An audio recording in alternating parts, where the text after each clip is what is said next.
Oke, Assalamualaikum warahmatullahi wabarakatuh.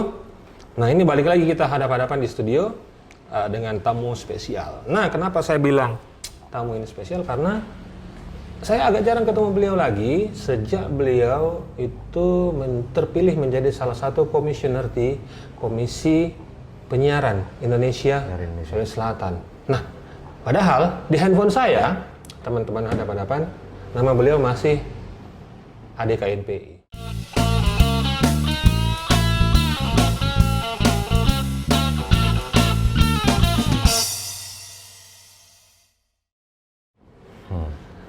Irwan Adi Saputra. Siap. Selamat siang. Siang, Bang. Kalau saya sebut beliau sih Om Ade. Ya. Gitu kan, Om Ade gitu. Kalau Om Irwan banyak ada nama Irwan. Kalau Ade lebih akrab gitu. Saya juga begitu, kalau begitu panggil Om Iko. Iya. Ya, Irwan Adi Saputra. Saya mengenal beliau cukup lama juga, 10 tahunan Miri. Iya. Dulu di KNPI. Ya. Dan sebelumnya salah satu partai. Ya, Yang warna hijau dulu. Saya juga dulu anggota partainya beliau juga. Dan setelah itu beliau berpindah-pindah seperti politikus yang lain, ya. Dan sekarang di partai mana, Ki? Sudah tidak bisa lagi di partai karena kesibukannya di. Memang aturannya juga tidak bisa. Saya sudah clear semua untuk partai, tidak lagi ikut partai semenjak jadi komisioner. Karena salah satu syaratnya itu tidak boleh berafiliasi dengan partai politik. Karena kemarin saya ketemu salah satu teman, tidak usah sebutkan namanya, dia bilang kayak gitu, masuk ke dulu partai baru masuk di komisi. Saya bingung tuh. Tidak tahu. Dia. Artinya kan kita bicara tentang komisioner penyiaran ini bicara tentang kepentingan publik. Yeah. Kita tidak boleh bicara tentang faksi-faksi, apalagi partai. Karena ada kepentingan. Ya. Saya kebetulan juga banyak di kampus, sudah kembali. Balik menyiar, mentang-mentang komisi penyiar, balik lagi belajar sambil belajar, sambil mengajar juga belajar, kayak gitu di kampus. Dosen apa sekarang di kampus? Ya belajar mengajar itu belajar mengajar di sospol sosial politik. Saya juga lagi kuliah juga sekalian S7. Ya, S8. Saking tinggi kayak Samsung S10. Nah, Om Ade, kesibukan tak sebagai salah satu komisioner KPID Sulsel itu berenam kini di sana nih? Bertujuh. Selalu ganjil. Ganjil. Itu kan kebiasaan di komisioner itu kolektif kolegial, keputusannya itu tidak person to person tapi kebersamaan. Jadi kalau ambil keputusan, kalau ya paling pace mengambil keputusan itu voting. Kalau tidak boleh ganjil. Tidak boleh genap, harus ganjil. Kalau bukan 5, 7. Nah, kebetulan di komisioner penyiaran itu ada 7. Itu termasuk dengan ketua? Ya, ketua itu secara administratif.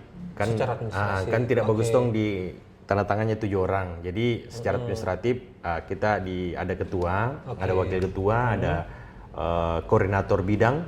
Ada 3 bidang di KPI ini, ada bidang kelembagaan, PS2P atau perizinan secara umum orang tahu. Yang ketiga bidang isi siaran, pengawasan isi siaran. Kebetulan saya di situ.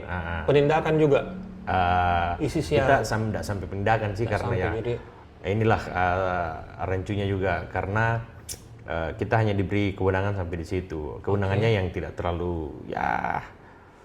terlalu bisa mengeksekusi lah. Jadi tetap ada di KPI dan juga ada di Kementerian Kominfo. Gitu. Jadi semua pelanggaran, kalaupun ada pelanggaran di tingkat daerah, kita lapor ke atas. Kita menyurat, memberikan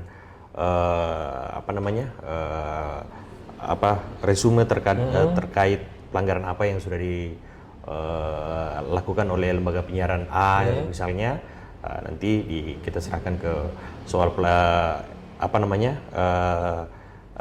punishment itu dari KPI dan Kominfo ya. Nah, tapi kalau kita baku tunggu di tiap tahun itu ada evaluasi tahunan dan juga apalagi perpanjangan izin ya. Kalau umpamanya banyak yang mungkin kita bisa evaluasi bahwa ini sudah tidak layak lagi. Nah, itu boleh, kita ada di situ.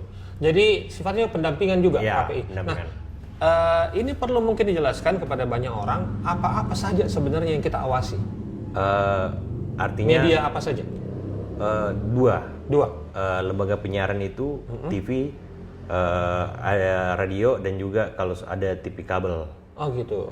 Pokoknya semua yang pakai menyiar pakai broadcasting itu kita pakai. Yang pakai frekuensi. Sorry pakai frekuensi. Itu kita awasi. Oke. Plus dengan TV kabel. TV kabel. Banyak sekali TV kabel saya lihat di Makassar. Bagaimana aturannya sebenarnya itu? Kita punya ada perda. Kalau di Sulsel kita punya perda.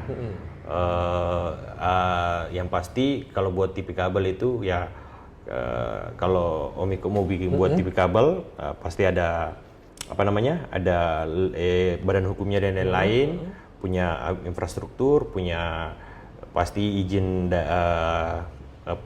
izin untuk hak cipta menyiarkan yang ini dan coveragenya itu satu wilayah. Anggaplah Omiko bikin di Makassar yang nggak boleh nyebrang ke Maros ataupun ke. Makanya banyak saya lihat kalau kita ke daerah, ke Sopeng di mana banyak juga di TV kabel. Karena itu salah satu alasannya karena mereka hanya diberi kesempatan untuk memperlebar sayapnya itu di daerah masing-masing. Kabupaten kota yang dia punya. Berapa banyak TV kabel yang ada di dalam pengawasan, Pak? Kalau sekarang sih kalau tidak salah banyak yang tidak berizin sebenarnya. Puluhan pasti. Iya, puluhan di Sulsel ini. Dan ada juga yang tidak berizin. Ini sementara kita persuasif kemudian untuk memberikan edukasi ke mereka bahwa harus ke ini supaya karena kalau tidak berizin juga ya kita tidak bisa menjamin konten-konten yang kemudian mereka putar itu sesuai dengan P3SPS. Kitab sucinya lembaga penyiaran ini adalah P3SPS, pedoman perilaku penyiaran sama standar program siaran. Itulah semua di situ diatur di situ semua mana yang tidak boleh dan mana yang boleh sebuah lembaga penyiaran dalam menyiarkan. Termasuk Termasuk TV lokal juga. TV lokal. Nah, ini kan banyak pertanyaan juga karena kan di sosmed apalagi Om Ade ini banyak sekali orang yang gemes ini sama sinetron-sinetron. Iya, betul. Ini kan disiarkan langsung oleh TV nasional di relay sistemnya di daerah karena ada jaring itu kan banyak sekali yang bertanya itu kenapa ini sinetron seperti ini bisa tayang dan lain-lain. Sebagai komisioner KPID daerah, apa yang bisa kita sampaikan di sini? Di situ ada dua sebenarnya yang punya tanggung jawab. Sebelum tayang itu LSF, Lembaga Sensor Film. Setelah tayang KPI. Kayak gitu. Ya. Jadi kolaborasinya ada dua di situ. Jadi film-film yang sebelum tayang itu disensor oleh Lembaga Sensor Film. Karena kemudian setelah tayang kontennya itu apakah itu tadi kembali lagi ke P3SPS, apakah memenuhi unsur-unsur yang tidak sesuai dengan apa yang tertuang di situ, barulah kita aman. Kalau itu tapi ranahnya KPI. Kalau kita di sini kita biasanya terima saran dari teman-teman yang akrab dengan anggaplah yang langsung menyampaikan kayak sinetron apa kemarin itu. Iya betul. Yang mereka, istri-istri apa itu? Mereka di capture. Kirim ke kami. Kami buatkan telaahnya dan kemudian kami kirim ke KPI pusat. Bisa seperti itu. Iya. Masing-masing KPI daerah bisa. Untuk menerima aspirasi. Dan kemudian kita teruskan ke KPI karena ranahnya itu kembali lagi ranahnya ke KPI.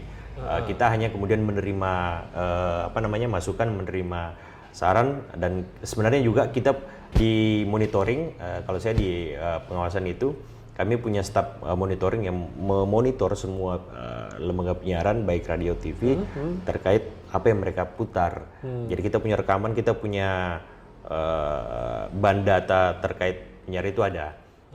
Selain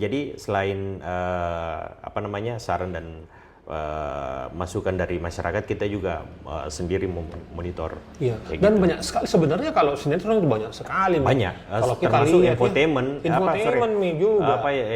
Apa sekarang yang yang reality show yang itu ada masa orang kawin live kayak gitu. menikah live. Itu juga kemarin salah satu YouTubers ternama kita itu juga ditegur. Bahkan ada sanksi atau apa kalau seperti itu? Pemotongan penayangan itu ya itu kayak itu kalau sanksi mah bukan renanya kodong KPID. Ya, ada di KPI. Tapi kemarin ada katanya sih ada sanksi ke salah satu stasiun TV apa gitu, mungkin menegur dan kemudian mempersempit jam tayangnya itu di ini. Iya, karena itu kan monopoli dan menimbulkan juga kecemburuan sosial seperti itu, orang menikah di live dan lain-lain. Dan kalau menurut saya, karena TV kenapa mau bikin itu live, karena itu uang, jadi uang semua. Ini industri. Ini sebenarnya dilema karena juga. Di satu sisi KPI hadir selain memastikan bahwa masyarakat ini mengkonsumsi hal yang baik dan bermanfaat bagi masyarakat, juga memastikan lembaga industri ini tetap sehat, tetap berkembang dan kemudian tetap eksis. Itu juga tugasnya KPID, salah satunya seperti itu. Bagaimana kalau kita bagaimana kemudian radio televisi lokal kita itu bisa eksis, bertahan di keadaan apapun, apalagi pandemi ini kan ya. Kemarin kita kerjasama dengan pemerintah untuk mendorong pemerintah ini tetap bekerja sama dengan lembaga-lembaga penyiaran dalam mensosialisasikan kegiatannya dan sebagainya. Itu ada salah satu tugasnya KPID, Sulsel, untuk kemudian membuat lembaga penyiaran ini tetap eksis. Iya, jadi YouTuber biar banyak followers mau diawasi gitu nah. Ya, betul. Hati-hati kok ya.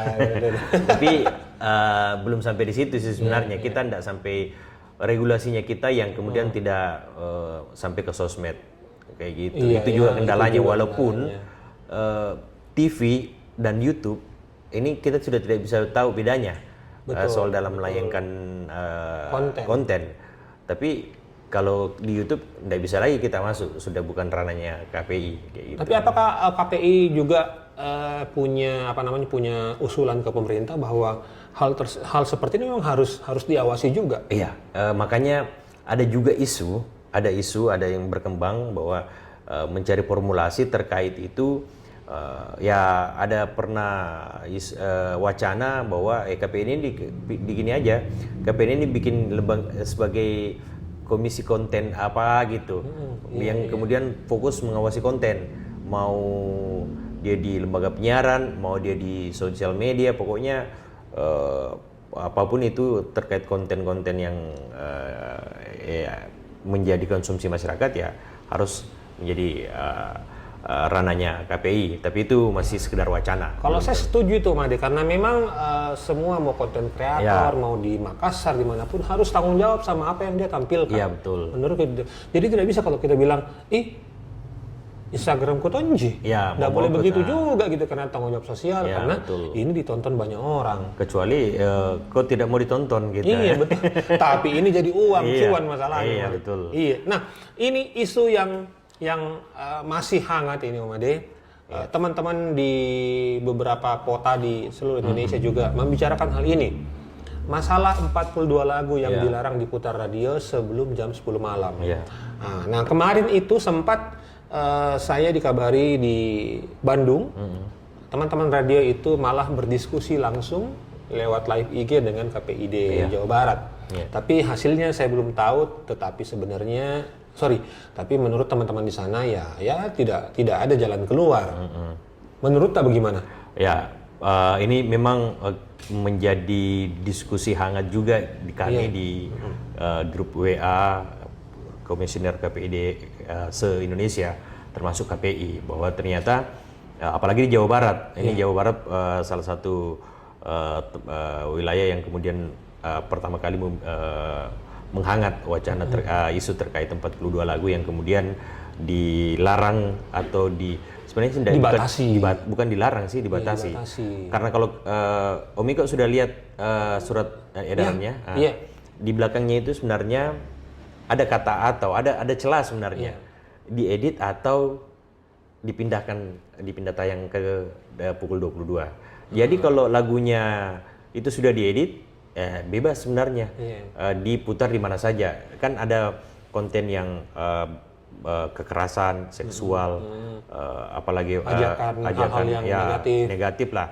Kata-kata itu yang kemudian kalau menurut ini kami juga bukan kami yang buat ya, ini kami juga mendapat tembusan dari KPI bahwa kalau kata-kata itu kemudian diedit dan dihilangkan bisa, iya karena kalau Om Iko lihat di lampiran itu diedit atau dipindah tayangkan ke setelah prime time, setelah jam 22 waktu setempat. Waktu setempat. Berarti kalau kita mau versi originalnya berarti harus jam 10. Tapi kalau sudah diedit boleh kapan saja. Nah, itu kalau saya itu celahnya di situ. Sebenarnya mungkin ya teman-teman radio mungkin belum terlalu detail melihat itu. Sebenarnya ada celah. Tidak terlalu ini kan kalau saya lihat pemberitaan kayak apa gitu. Kita dilarang berekspresi dan sebagainya. Apalagi ada salah satu politisi yang sampai bubarkan saja ini KPI. Itu tuh. Itu tuh resikonya. Nah, ini kan yang saya lihat daftarnya Ariana Grande, Bruno Mars, 24K, Dua Lipa, DJ dan Cardi B, Camila Cabello dan lain-lain. Kenapa tidak ada lagu Indonesia? Itu saya juga kemarin di salah satu wawancara di salah satu radio di Makassar bertanya, kenapa tidak ada lagu Indonesia? Saya bilang mungkin karena sebenarnya kalau pengalaman kami di sempat kami diskusi di KPI di Sulsel itu pernah melarang salah satu lagu daerah yang kurang bagus ininya di salah satu radio swasta juga. Kami bahkan melarang lagu daerah, lagu berbahasa Makassar kalau nggak salah gitu. Bukan periode saya, di periode sebelumnya. Saya pernah saya kemarin diskusi dengan teman-teman. Jadi saya kurang tahu apakah temuan KPI ini hanya dapat yang lagu barat atau belum sempat melihat ini lagu Indonesia. Kalau saya sih melihat kemarin doang. Mungkin karena lagu Indonesia aman-aman saja, ataukah saya belum pernah tahu bahwa ada mungkin lagu yang secara resmi yang sudah dirilis itu melanggar kembali tadi ke P3SPS itu intinya. Jadi mungkin kalau saya positif thinking saja bahwa mungkin karena tidak ada lagu Indonesia yang seperti itu. Kan sebenarnya banyak tong sebenarnya. Dan lebih langsung karena orang langsung ngerti kalau bahasa Indonesia. Iya betul. Itu juga saya masih mau mencari kenapa ya, mungkin kalau ada kesempatan kami juga akan coba mendiskusikan ini dengan KPI ini. Ini menjadi masukan sebenarnya. Saya sudah sampaikan juga ke grup gue itu bahwa ini teman-teman lembaga penyiaran bertanya kok bukan hanya lagu bahasa Inggris saja, kenapa yang lain gitu. Ini mungkin bisa jadi masukan yang kami akan coba sampaikan ke KPI Pusat. Nah, KPI Sulsel atau daerah itu bisakah juga melakukan pelarangan seperti ini? Bisa, sebenarnya seperti itu. Contohnya anggaplah yang tadi itu contoh kasus bahwa ada lagu yang kurang etis didengarkan. Dalam tanda kutip diputar, ya kami menegur dan kemudian melarang pemutaran lagu itu kayak gitu. Bisa sekali. Kami bisa melakukan itu. Termasuk mungkin kalau umpamanya ada, ya kami sifatnya kalau yang 42 lagu ini mungkin kami sifatnya hanya penyampaian ke KPI bahwa setelah pelarangan ini ternyata radio A ini masih mutar gitu ya. Kami tidak untuk yang ini mungkin bisa ya secara personal persuasif menyampaikan ke lembaga penyiaran tersebut, tapi mungkin laporannya akan kami kirim ke KPI Pusat. Ini juga saya rasa ini terjadi di banyak kota bahwa memang banyak yang membaca dan ini semua lagu barat gitu. Malah ada lagu radio yang berformat Indonesia bilang dengar lagu Indonesia, itu kan salah satu cara sebenarnya. Tapi mudah-mudahan ini menjadi hal yang bisa disampaikan, menjadi masukan yang luar biasa sebenarnya. Ya jangan sampai ada tendensi bisa jadi ya. Ini kita tidak netizen kita kan ya. Kita tahu yang netizen yang maha tahu dan maha benar. Ya apapun hal yang benar saja belum tentu yang dijelaskan secara gamblang, yang disosialisasikan dengan bagus bisa jadi tidak benar. Dia putar-putar. Apalagi tidak tuntas penjelasannya, tidak tuntas sosialisasinya, mungkin itu bisa jadi hal yang itu kita bilang tak putar-putar. Putar-putar, di setir kiri kanan, dibikinkan berita. Headline-nya itu menjadi berita utama. Dibikinkan meme. Iya, dibikin meme dan lain-lain. 42 lagu. Ada selebriti yang lempar handphonenya dan lain-lain. Tiba-tiba di-endorse. Kan itu lucu. Nah, kita pindah ke hal yang lain, Om Ade, ini masalah penanganan COVID. Gitu. Sebagai perpanjangan tangan dari pemerintah, KPID juga punya kewajiban yang besar sekali untuk mengajak masyarakat untuk pakai masker dan lain-lain, termasuk vaksin. Nah ini kan vaksin sekarang ini jadi dua pendapat sing lagi. Banyak juga yang bilang jangan ke vaksin. Biar bagaimana kalau mau COVID tonji. Menurut Pak bagaimana itu? Pertama kami ini ada kesempatan untuk mensosialisasikan bahwa kami di KPI punya surat edaran. KPI Pusat kemarin di awal-awal COVID itu ada surat edaran kepada semua lembaga penyiaran ketika melakukan produksi siaran itu harus tetap ada konten itu. Tetap melakukan prokes, protokol kesehatan yang ketat, dan juga wajib untuk bagi radio, televisi, dan lembaga penyiaran lainnya untuk menayangkan iklan masyarakat tentang COVID. Makanya di KPID Award yang 2020 kita ada kategori lembaga penyiaran yang penayangan iklan layanan masyarakat terbaik terkait layanan COVID kayak gitu. Dan juga kemarin di Hari Siar Nasional, kita mau mengajak semua teman-teman lembaga penyiaran untuk mendaftarkan anggotanya untuk vaksin. Yang dari kemarin itu. Berapa orang yang kita vaksin waktu itu? Ada sekitar 300-an. 300 orang. 300-an. Itu salah satu ikhtiar dari KPI di Sulsel bagaimana supaya kita membentuk paling tidak tanggung jawab kami di publik, terkhusus di lembaga penyiaran, skop areanya tugasnya kita di situ. Jadi paling tidak itu dulu yang kita selesaikan. Setelah itu mungkin kita bicara yang lebih luas. Gitu. Nah, karena ini kenyataan teman-teman hadap-hadapan, Om Ade juga ini pernah terpapar dan termasuk yang parah. Saya termasuk yang stadium agak levelnya, karena saya sempat dirawat sebulan kalau tidak salah. Sebulan. Saya ada masuk awalnya dulu masih ada Pemprov punya rumah sakit, hotel wisata, wisata COVID. Setelah itu dirujuk ke rumah sakit. Sempat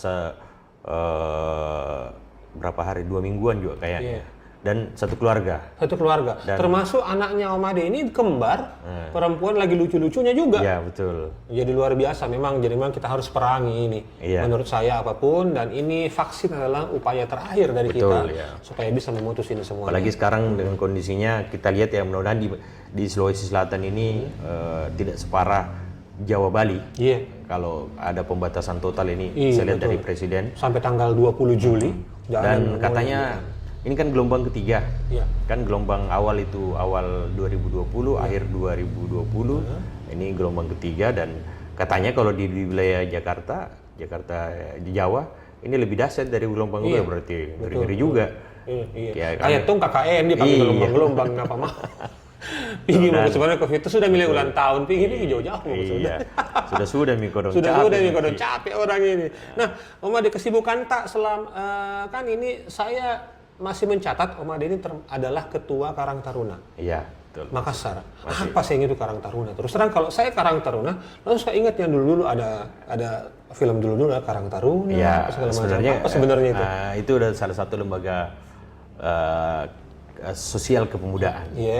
Lembaga organisasi kepemudaan yang konsen bicara tentang kesetiakawanan sosial. Kesetiakawanan sosial. Makanya dia leading sektornya di dinas sosial. Kayak gitu. Iya. Bicara tentang bagaimana, dan salah satu organisasi yang sampai levelnya ini mulai dari provinsi, dari nasional, pusat sampai kelurahan itu ada. Salah satu organisasi yang punya struktur yang sangat rapi gitu. Apa program tak yang program ya kegiatan-kegiatan sosial pastinya. Termasuk yang mungkin untuk pencegahan COVID apa segala Iya, macam. termasuk membantu. Yang pasti Karang Taruna itu salah satu lembaga strategis mitra pemerintah, mitra strategis dari pemerintah. Jadi dan dia itu kalau di undang-undang dia selevel dengan Pramuka. Dia selevel dengan PMI, PKK, dan itu adalah organisasi-organisasi yang memang betul-betul bukan kalau istilahnya dulu orang ada itu lembaga plat merah. Ini salah satu lembaga plat merah. Mungkin cuman jarang dibicarakan. Karena PMI memang kan paling banyak kalau itu. Karena memang kalau PMI kan keluar memang betul-betul kemanusiaannya, sisi kemanusiaan. Kalau ini sosial kayak gitu. Begitu. Jadi semoga Jadi ada program yang paling dekat yang mau dilaksanakan Karang Taruna Makassar. Sebenarnya sih sudah mau berakhir saya. Sudah mau berakhir. Berapa tahun Ki? 5 tahun. 5 tahun nih. Oke. Jadi tapi yang pasti kalau di Makassar ini kami pasti bekerja sama dengan pemerintah Kota Makassar menyukseskan Makassar Recovery. Itu Makassar Recovery itu adalah salah satu program pemerintah yang kemudian menjadi program utama Karang Taruna untuk menyukseskan itu. Kayak gitu. Jadi memang sekali lagi yang saya katakan, apalagi kan ini bicara tentang pandemi, Makassar punya punya program diklaim sebagai salah satu penanganan COVID versi terbaru dari pemerintah Kota Makassar, itu yang kemudian disupport sama Karang Taruna dengan segala upaya dan kemampuan sesuai dengan kemampuan Karang Taruna bisa lakukan. Karena kan Karang Taruna ada di level kelurahan, itu yang kemudian membantu Pak Lurah, membantu tenaga-tenaga kesehatan di level kelurahan untuk kemudian menyukseskan program tersebut. Oke, mudah-mudahan sukses ke depannya. Amin. Jadi tidak jadi ketua mungkin nanti atau dipilih lagi? Masih minat Ki? Tidak, saya ini saja fokus sudah KPI. terlalu banyak. Fokus di KPID. Ya kita fokus, artinya di organisasi itu kalau prinsip saya ada regenerasi. Jadi saya tidak pernah terlalu lama. Di KMPI pun setelah saya sekretaris kemudian menjadi ketua MPI, saya baru tinggalkan. Gitu maksudnya ya kita kasih kesempatan adik-adik, teman-teman yang lain gitu. Oke, mantap sekali. Mudah-mudahan Karirta di semua bidang yang kita geluti, termasuk di KPID, terus lembaga sosial, terus menanjak. Karena saya tahu sekali Om Ade ini adalah orang yang sangat peduli terhadap sesama, terhadap masyarakat dan lingkungan. Salam buat teman-teman di KPID, Om Ade, salam buat keluarga, terutama anaknya yang 2 lucu sekali. Silakan berkunjung ke Instagramnya Om Ade kalau memang mau lihat-lihat foto-foto kegiatan beliau. Ya, saya gunakan Instagram untuk kegiatan-kegiatan yang menjadi bukan, tapi tidak mencari tidak mencari cuan, tidak. Oke, terima kasih. Mau kemana lagi nih? KKN? Saya masih ada kegiatan lain gitu. Kegiatan kampus. Oke, kembali pakai masker. Terima kasih. Kembali pakai masker.